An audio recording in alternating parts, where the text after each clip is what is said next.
వార్తలన్నీ తయారున్నాయో మరి వార్తలు చూసే ముందు హెడ్లైన్స్ చూసేయండి.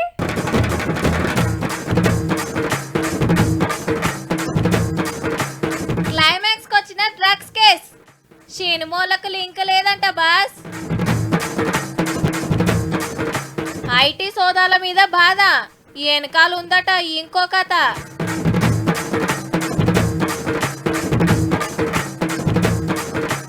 రాజు ఛాలెంజ్ సూపర్. ఇంట్లో ఉన్న బురద ఎత్తిపోస్తా, లీడర్లకు ఛాలెంజ్ చేస్తా, లీడర్లు కూడా వచ్చి బురద ఎత్తిపోయాలి, ఇదే ఛాలెంజ్. సంబంధం లేని కేసుల హీరోని ఇరికిస్తారు, జైలుకు పోతాడు, కోర్టుల చుట్టూ తిరుగుతాడు, సినిమా ఆఖర్లో ఏ తప్పు చేయలేదని తీర్పు వస్తుంది. పాపం ఇన్ని రోజులు జైల్లో ఎంత గోసపడ్డాడో అనిపిస్తుంది. ఆడికి కథ ఒడుస్తుంది. అదేందో కానీ బయట సుత సేమ్ ఇట్లనే నడుస్తుంది. అది కూడా సినిమాల గురించే. అప్పటి ఆత్రానికి ఇక అందరి పని అయినట్టే అని అనిపించింది. కానీ అస్సలు ట్విస్ట్ ఇప్పుడు తెలిసింది. సినిమాలో డ్రగ్స్ కేసు కథ ఒడిచినట్టే ఒక్కరికి కూడా సంబంధం లేదని సర్టిఫికేట్ ఇచ్చారు అబ్కార్ వాళ్ళు. హీరోయిన్లు డ్రగ్స్ వాడతలేరు, దందాతోటి హీరోలకు సంబంధం లేదు, డైరెక్టర్ ను టెస్ట్ చేసినా ఉత్తదే అయిందని కోర్టులో ఛార్జ్ షీట్ వేసిర్రు. డ్రగ్స్ దందా చేస్తున్న కెల్విన్ కావాలనే సినిమాలో పేర్లు చెప్పి ఉత్త పుణ్యానికి బదనాం చేసిండట. మనోడు చెప్పిన అన్ని జూటా మాటలే అంటున్నారు అబ్కారీ పోలీసులు. గమ్మతేందంటే 4 ఏళ్ల కిందటి కేసుల 10 నెలల కిందట ఛార్జ్ షీట్ వేస్తే లీడర్ డ్రగ్స్ ఛాలెంజ్ టైంలో బయట పెట్టారు ఛార్జ్ షీట్. ఎవరికేం సంబంధం లేకుంటే ఇదే ముచ్చట అప్పుడే చెప్తే ఒడిచిపోవు కదా. హైదరాబాద్ లో డ్రగ్స్ గుంజేటోళ్ళు వెరిగిరు, సినిమాలంతా మత్తులుండ్రని లీడర్లు లొల్లి పెడుతున్న టైంలోనే ఈ ముచ్చట ఎందుకు చెప్పిరో చాలా మందికి సమజ్ గాని ముచ్చట. అంటే కెల్విన్ డ్రగ్స్ అమ్మేది నిజమే గానీ కొనేది సెలబ్రిటీలు కాదట. మరి ఎవరు కొంటున్నారో గాల సంగతన చూస్తారో. ఆబ్కారోళ్ళ ఎంక్వైరీలు ఇట్లా తేలితే ఇక మొన్నటిదాకా ఈడీ ఆఫీసర్ల ముంగట సినిమాలు ఇంటర్వ్యూలు నడిచినాయి కదా.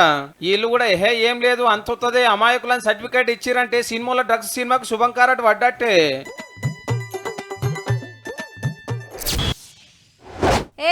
మా హీరో కొత్త సినిమా ఫస్ట్ డే కలెక్షన్ ఎంతో ఎరికేనా? చెల్రాబాయ్, మా హీరో సినిమా రాని మీ ఓన్ కంటే డబుల్ కమాయిస్తాడు. హూకరాబాయ్, మా హీరో కిందనే మీ ఓళ్ళంతా ఒక్క సినిమాకి ఎంత తీసుకుంటాడో ఎరికేనా అని అభిమానులు కప్పాలు కొడతారు. ఆ గొప్పతనం అంతా సినిమా టాకీస్లనే. గన్ని కోట్లు సంపాదించే ఏ హీరో సుత నాయా పైసా ఖర్చు పెట్టాడు పబ్లిక్ కోసానికి. అట్లా ఖర్చు పెట్టిన రియల్ హీరో అయిన ఓ సినిమా విలన్ను నీ అంగనే విలన్ లెక్క చేయబట్టిరి. ఎంతో మందిని ఆపత్తులకెళ్ళి బయట పడేసిన సోన్సూద్ సారు బాధలున్నాడు ఇప్పుడు. మొన్న 4-5 రోజులు ఇన్కమ్ ట్యాక్స్ వాళ్ళు సారోళ్ళ ఆఫీసు ఇల్లు పునుకులాడి 20 కోట్ల పన్నే కొట్టిండని చెప్పిర్రు. రూల్స్ తప్పి ఏరే దేశాలకెళ్ళి పైసలు వచ్చినాయి, లెక్కలు కరెక్ట్ లేవు అన్నారు. ఐటీ ఆఫీసర్లు చెప్పవలసింది చెప్పినాక పైసా పబ్లిక్ పానాలు కాపాడటానికే ఖర్చు పెట్టినా ఏ రూల్స్ తప్పలేదు. అడ్వర్టైజ్మెంట్ మీద వచ్చిన ఆమెదాన్ని కూడా అందరి కోసమే ఖర్చు పెట్టినా కాలమే సమాధానం చెప్తుందని ట్విట్టర్ లో రాసిండు. కరోనా కాలంలో పబ్లిక్ తిప్పలు తీరుస్తానికి తిప్పల పడ్డ సార్ను ఇట్లా గోసపెట్టుడేందని మనిషికో దిక్కరుచుకుంటున్నారు. ఏడాదిన్నరకెళ్ళి సోన్సూద్ సార్ చేయని సాయమే లేదు. మాకు ఫలానాది కావాలని ట్విట్టర్ లో రాస్తే చాలు దావకాన్ల బెడ్లు, ఆక్సిజన్ బుడ్లు, ఇంజక్షన్లు ఏదంటే అది పంపిండు. బస్సులు పెట్టి వలస కూలీలను సొంతూళ్ళకు పంపిండు. ఏరే దేశాలలో ఉన్న వాళ్ళని గాలి మోటార్లో తీసుకొచ్చిండు. తోపు యాక్టర్లు, పెద్ద సెలబ్రిటీలు, ఆఖరికి లీడర్లు కూడా పబ్లిక్ కోసం పట్టించుకున్న టైంలో మీకు నేనున్నా అని కోట్ల మందికి భరోసా ఇచ్చి లాక్డౌన్ టైంలో ఇరాం లేకుండా పనిచేసి దేశానికి రియల్ హీరో అయ్యిండు. అసొంటి సోన్సూద్ సార్ మీద ఇన్కమ్ ట్యాక్స్ ఆఫీసర్లు నజరేసుతోటి చాలా మంది పరిశాన్ అయ్యారు. అయితే మొన్న ఢిల్లీ సీఎం కేజ్రీవాల్ సార్ ను కలిసి చదువుల కోసానికి బ్రాండ్ అంబాసిడర్ ఉంటానని మాటిచ్చిండట. ఇక పక్కా రాజకీయాలకు వస్తాడు, ఆ పార్టీ తరఫున నిలబడతాడని కూడా ప్రచారం అయ్యింది. వీళ్ళు కలిసిన 6-10 రోజులకే ఐటీ ఆఫీసర్లు రొచ్చుడితోటి వెనకాల ఏదో జరిగిందని గుసగుసలి నవ్వుతున్నాయి. 1000 కోట్లే కొట్టి బయట దేశాలలో ఎంజాయ్ చేస్తున్న వాళ్ళను, బెంకుల నుంచి మహారాజు లెక్క బతుకుతున్న శ్రీమంతులను, బిజినెస్ లో దొంగ లెక్కలు చూపించే తోపు సావుకాలను, ట్యాక్స్లను ఎగ్గొడటానికి కథలు పడేటోళ్ళం పట్టుకోరు. కానీ ఇంత పెద్ద దేశంలో పబ్లిక్ సేవలు చేస్తున్న ఒకే ఒక రియల్ హీరోని సతాయించుడేందని చాలా మందికి అర్థమవుతున్నారు.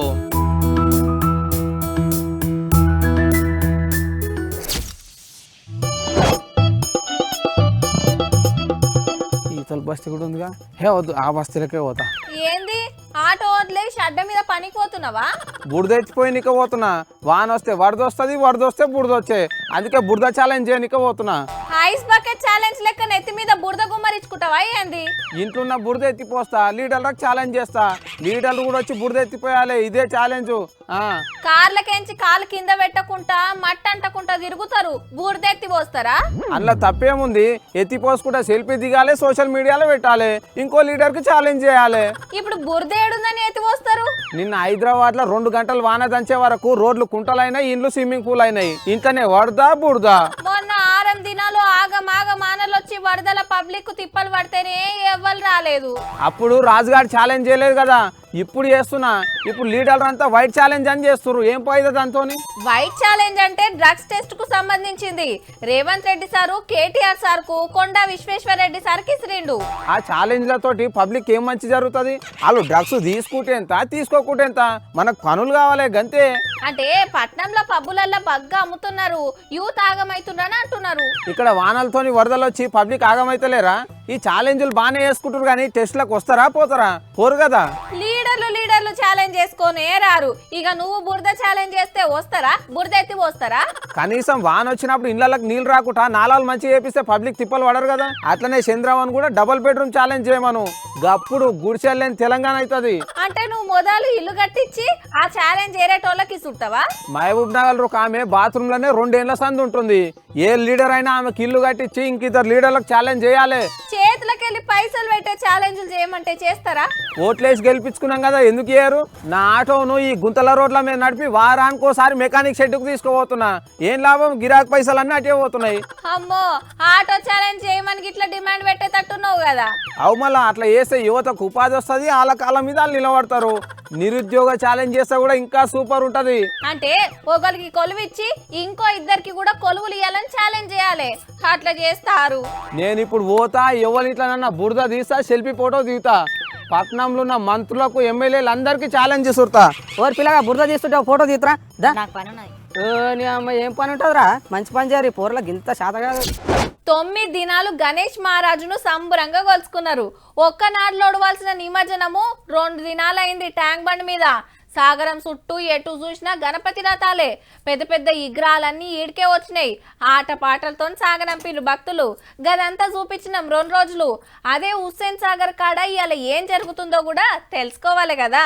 జేసీబీలు తోడుడు, లారీలు నింపుడు, హక్కలు బుట్టలు నింపుడు, లారీల పోసుడు. హుస్సేన్ సాగర్ కాడ జోరుగా నడుస్తుంది క్లీనింగ్ పని. 1000, 2000, 25,000 మీదనే విగ్రహాలు నిమజ్జనం చేసిండట.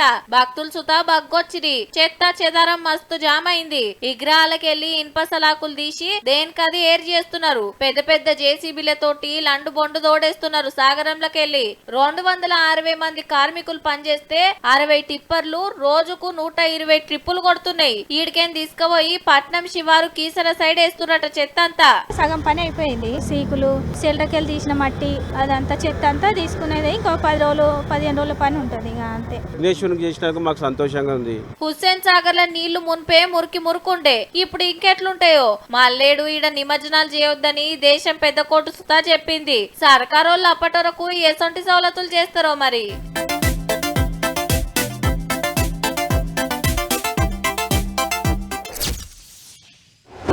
ఇప్పుడు లీడర్లు గొప్ప, సర్కార్ ఆఫీసర్లు గొప్ప. లీడర్లు చెప్పింది ఆఫీసర్లు చేయాలి. ఆఫీసర్లు చేస్తేనే లీడర్లకు పేర్లు. రూల్స్ సెక్షన్లు తెలిసిన వాళ్ళు ఆఫీసర్లు. రూల్స్ ఏముంది, మనకి ఏది ఫైదానో గదే చేయండి అనేటోళ్ళు లీడర్లు. అబ్బో, లీడర్లు ఆఫీసర్లను ఇంకా తికమక పెట్టాను కానీ అస్సలు వార్త ఏందో చూసేయండి. ये नेता ही घूमने देते हैं ऐसा. आपको गलत फहमी है. ब्यूरोक्रेसी कुछ नहीं होती, चप्पल उठाने वाली होती है. चप्पल उठाती है हमारी. हम लोग ही राजी हो जाते हैं उसके लिए. అర్థమైందా? సర్కార్ ఆఫీసర్ల చేతిలో ఏముండది, వాళ్ళున్నదే మా చెప్పులు మోస్తానికి. మేమే వాళ్ళకు భాగ్యం ఇస్తాం అంటున్నది ఉమాభారతి మేడం. అప్పట్లో మధ్యప్రదేశ్ కు ముఖ్యమంత్రిగా, అటెన్క సెంటర్ మంత్రిగా పనిచేసిన అనుభవంతో చెప్తుందట ఈ ముచ్చట. వాజివే, పవర్లున్నోళ్ళు ఎట్లా ఆడిస్తే అట్లా ఆడాల్సిందే ఆఫీసర్లు. రూల్స్ సెక్షన్లు పట్టించుకునే ఛాన్స్ ఎనడో గుంజుకుంటిరి. ఏలు ముద్రలు ఒత్తేటోళ్ళు ఏలుబడి చేసుకుంటా పెద్ద పెద్ద చదువులు చదివినోళ్లను తయ్యిన ఆడియబట్టిరి. ఏండ్లకేండ్లు సర్వీసులు ఉండే ఆఫీసర్లకు 5 ఏండ్లే పవర్లుండే లీడర్లు ఎంత చెప్తే అంత. రూల్స్ గీల్స్ జాంతానై అన్ని మీరు చెప్పినట్టు చేస్తేనే ప్రమోషన్, లేకుంటే ట్రాన్స్ఫర్. లీడర్లు చేపటికే జైళ్ల పాలైన ఆఫీసర్లు సుతా ఉన్నారు. గీసంటు ముచ్చట్లు ఎన్నన్నా చెప్పుర్రి గాని చెప్పులు మోస్తారనుడైతే కరెక్ట్ కాదు మేడం. అగో మీ వెనకాలన్న గన్మెన్ సుతా గుడ్లు గురకాయించి చూడబట్టే మీరు చెప్పింది నచ్చక ముచ్చట రచ్చ రచ్చ అవుడుతోటి అయ్యో నా మాటలు తప్పుడు అర్థం చేసుకుంటారని సారీ చెప్పింది.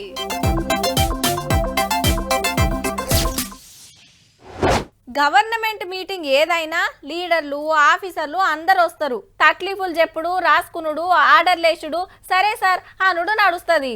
ఏదన్నా ఉంటే సాటుకు మాట్లాడుకుంటారు, అంతేకాని నలుగుట్ల అస్సలు పడరు. మరి గీసార్లేంది? భద్రాద్రి కొత్తగూడెం జిల్లా పరిషత్ మీటింగ్ ఇది. మాట్లాడుతున్నది డీసీఓ వెంకటేశ్వర్లు సారు. గౌరవ ఎమ్మెల్సీ గారు, మీరు నాకు ఈ సొసైటీ గురించి 1.5 month నుంచి నన్ను ఇబ్బంది పెడుతున్నారు. చల్ అంత జూటా అని ఎమ్మెల్సీ బాలసాని లక్ష్మీనారాయణ సార్ గరమయ్యండు. ఏమని ఇబ్బంది లేదు, నువ్వేం మాట్లాడుతావు? ఓ గెస్ట్ ఆఫీసర్ మైక్ పెట్టుకుని అదే మాట్లాడి జిల్లా పరిస్థితి ఎవరితో మాట్లాడతారు? ఏమనుకుంటారు సభ? ఎమ్మెల్సీ ఏం మాట్లాడతారు? ఏ ఊకోర్రి నేనే ఫైల్ తెప్పించుకొని చూస్తా అని ఇద్దరిని సముదాయించాడు కలెక్టర్ సారు.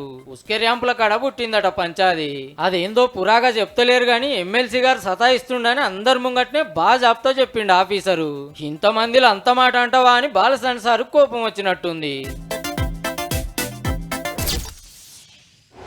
దొంగలు కూడా హుషారైండ్రుల్లో ఎక్కువ కష్టపడకుండా అల్కగా దోసుకునే ఏకమతులు చేస్తున్నారు. రాత్రిపూట నిద్ర కాయాల్సిన పని లేదు, గోడలు దుంకే ఆశ్రమం అంతకన్నా లేదు. కాకుంటే జరంతా ఓపుకుండాలి, అవతలోళ్ళు మనల్ని నమ్మాలి. గీ రెండు అనుకున్నట్టే జరిగినాయి అంటే ఇక పంట వండినట్టే. ఒకరిని చూసి ఒకళ్ళు గిసంటి దొంగతనాలే చేస్తున్నారు. మరి నేపాల్కెళ్ళి పనోళ్ళ లెక్కొచ్చి అస్సలు పంటనం చూపించిండ్రు ఆలుమొగలు. హైదరాబాద్ గచ్చిబౌలిలా గీ కాకోళ్ళ ఇంట్లో వాచ్మెన్ లెక్క పనిలోకి చేరిండ్రట 4 నెలల కింద. మంచిగా నమ్మిచ్చిండ్రు ఇన్నొద్దులు.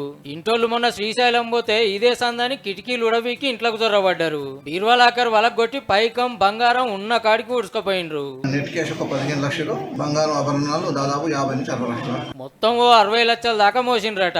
ఇంటోళ్ళు కేసు పెడితే ఎంక్వైరీ చేస్తున్నారు పోలీసోళ్ళు. దాని నడవని ఆచారంలో కూడా నేపాలీ గ్యాంగ్ ఇంటిని దోసింది. నమ్మి పనిలో పెట్టుకుంటే సందు చూసి మస్కా కొడుతున్నారు అన్నట్టు. ఈ ముచ్చట ఇట్లుంటే అబ్దుల్లాపూర్ మెట్ల ఓ బంగారం దుకాణం గోడకు పొక్కబెట్టి 5 కిలోల ఎండ ఎత్తుకపోయిండ్రు దొంగలు. చిలకలగూడలో ముసలామి మెడల తుల ఉన్నర షైన్ కొట్టేసిండు ఒకడు.